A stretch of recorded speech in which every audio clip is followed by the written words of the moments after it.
ఏంటంటే operators, Python operators అనమాట.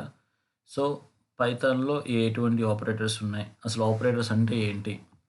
అది ఈరోజు చూద్దాం. ఫస్ట్ వచ్చేసి ఏంటంటే ఆపరేటర్స్ అంటే ఏంటంటే to perform operations on variables. For example if you take 2 variables A తీసుకున్నారు అండ్ బి తీసుకున్నారు. ఈ రెండిట్లల్లో ఈ వేరియబుల్ అంటే తెలుసు కదా! వేరియబుల్ అంటే ఒక వాల్యూని హోల్డ్ చేస్తది. సో, ఏ ఒక వాల్యూ హోల్డ్ చేస్తది. బి అనేది ఇంకో వాల్యూ హోల్డ్ చేస్తది. సో, ఈ రెండిటి మధ్యన ఏవైనా ఆపరేషన్స్ జరగడానికి వాటినే మనం వేరియబుల్స్ అంటారనమాట. ఓకేనా? సో, మనకి ఎటువంటి ఆపరేటర్స్ ఉన్నాయో చూద్దాం. ఫస్ట్ వచ్చేసి అర్థమెటిక్ ఆపరేటర్స్ అనమాట. For example A and B both are integers అయినప్పుడు మనం వాటిని ఎడిషన్ చేయొచ్చు, సబ్స్ట్రాక్ట్ చేయొచ్చు, మల్టిప్లికేషన్ చేయొచ్చు. So, addition, subtraction, multiplication and percentile. So, కొన్ని మ్యాథమెటికల్ ఆపరేషన్స్ చేయడం కోసం అర్థమెటిక్ ఆపరేటర్స్ వాడతాం. And coming to assignment operator. Assignment operator అంటే ఫర్ ఎగ్జాంపుల్ ఏ వాల్యూ బీకి ఫర్ ఏలో సమ్ వాల్యూ ఉంది. ఫర్ ఎగ్జాంపుల్ మీరు బి అనే వేరియబుల్ తీసుకున్నారు, ఆ బీని ఏకి అసైన్ చేస్తున్నారు. సో, ఇప్పుడు ఏలో ఏదైతే వాల్యూ ఉందో ఆ వాల్యూ సేమ్ బీకి కూడా అసైన్ అవుతుంది అనమాట. సో, దాన్ని అసైన్మెంట్ ఆపరేటర్స్ అంటారు. అంటే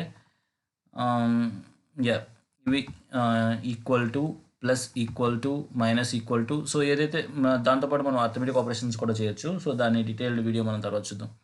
దాని తర్వాత వచ్చేసి కంపారిజన్ ఆపరేటర్. ఫర్ ఎగ్జాంపుల్ ఏలో సమ్ వాల్యూ ఉంది, బీలో సమ్ వాల్యూ ఉంది. వీరెంటిని కంపేర్ చేయడానికి ఈ కంపారిజన్ ఆపరేటర్స్ అనేవి యూజ్ అవుతాయి.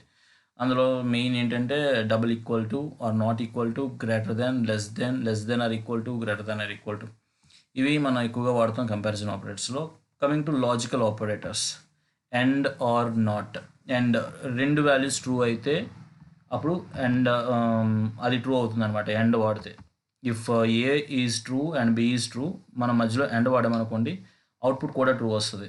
ఆర్ ఏ ఫాల్స్ అయ్యి బి ఫాల్స్ అయ్యి మధ్యలో ఆర్ వాడామనుకోండి ఫాల్స్ వస్తుంది అనమాట. సో, నాట్ అంటే ఏంటంటే ఏలో ఫర్ ఎగ్జాంపుల్ ఏ ట్రూ అయింది, నాట్ వాడామనుకోండి ఫాల్స్ అవుద్ది. సో, అట్లా అండ్ ఆర్ నాట్ 3 ఆపరేటర్స్ ఉంటాయి. And identity operators, is not. ఇది మనం ప్లేరైట్ దాంట్లో మనం ఎక్కువగా వాడాం. బిట్వైజ్ కూడా వాడాం. బిట్వైజ్ అనేది దేనికంటే బైనరీ నెంబర్స్ని కంపేర్ చేయడానికి యూజ్ అవుతుందన్నమాట. సో, మనం మ్యాక్సిమం ఈ రెండు వాడాం. సో, మ్యాక్సిమం ఈ 4 మనం ఎక్కువగా వాడుతూ ఉంటాం అనమాట. ఓకే, వీటిని ఏ విధంగా వాడదామా అనేది జస్ట్ చూద్దాం.